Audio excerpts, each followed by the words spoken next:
Hello WhatsApp guys, কি অবস্থা সবার? আশা করছি তোমরা সকলেই ভালো আছো। আসলে স্কুটির দেখানোর জন্যই আপনাদের মাঝে হাজির হয়ে গেলাম আমি। এই স্কুটিটার প্রবলেম হলো সেলফে স্টার্ট হচ্ছে না। কি কারণে হচ্ছে না কারণটা দেখানোর জন্যই অথবা শেখানোর জন্যও হচ্ছে।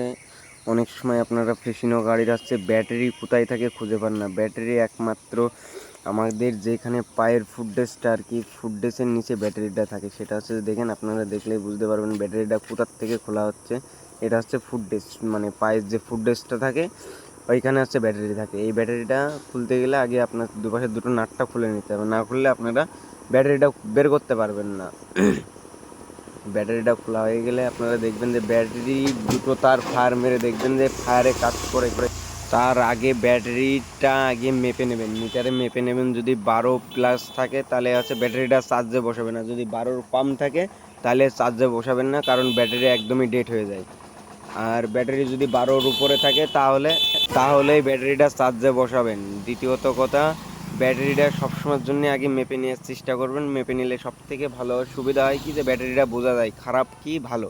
ঠিক আছে, আপনারা সব সময়ের জন্য আগে চেষ্টা করুন ব্যাটারিটা মেপে নেওয়ার। দরকার হলে হাতের সাইড দিয়ে নতুন ব্যাটারি আমরা একটা নিয়ে চলে এসেছি। নতুন ব্যাটারিটা এখন লাগানো হবে, লাগানোর পরেই বোঝা যাবে।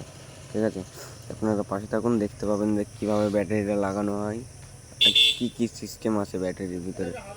ঠিক আছে, দেখলেই বুঝতে পারবেন। গাড়িতে এখন লাগাবো, এক্ষুনি লাগানো হবে। অবশ্যই লাল প্লাস মাইনাস দেখে লাগাবেন।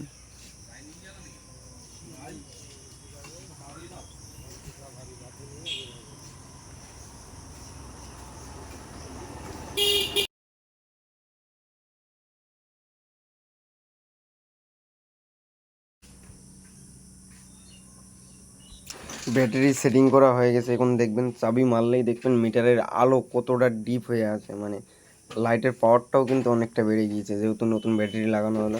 এবার দেখবেন এক সেলফে একটা টোকাতেই সে গাড়ি স্টার্ট হয়ে যাবে, আওয়াজেই বুঝতে পারবেন। দেখেন, শুধু ব্যাটারির জন্যে এই প্রবলেমটা কিন্তু বেশি হয়। বিশেষ করে গাড়িটা যদি বাড়িতে বসে থাকে, পড়ে থাকে, অনেক দিন পড়ে থাকলে কিন্তু ব্যাটারিটা বেশি ড্যামেজ হয়, বেশি খারাপ হয়। তাছাড়া অন্য অন্য জিনিস, যেহেতু BS6-এর গাড়ি, অন্য অন্য প্রবলেমও হতে পারে। মানে আমার যে প্রবলেমটা ছিল সেটা হচ্ছে ব্যাটারি ছিল। ব্যাটারিটা চেঞ্জ করার পরে গাড়ি কিন্তু একবারে স্টার্ট হয়ে গেছে, অসুবিধার কোনো কারণ নেই। আপনারা আগে দেখে নেবেন যে ব্যাটারি যদি দেখাচ্ছে আপনাদের আছে যে সেলফে স্টার্ট করতে গিয়ে মিটারে আলোটা বসে আছে, তখনই বুঝতে পারবেন যে ব্যাটারি বসে গিয়েছে। আর ব্যাটারি বসে যাওয়া মাত্রই তখন আর কোনো কাজই করবে না। কিক মারবেন, কিকেও গাড়ি স্টার্ট করা কিন্তু কষ্ট হয়ে যাবে, যেহেতু ব্যাটারি খারাপ, যেহেতু BS6-এর গাড়ি। সাবধান।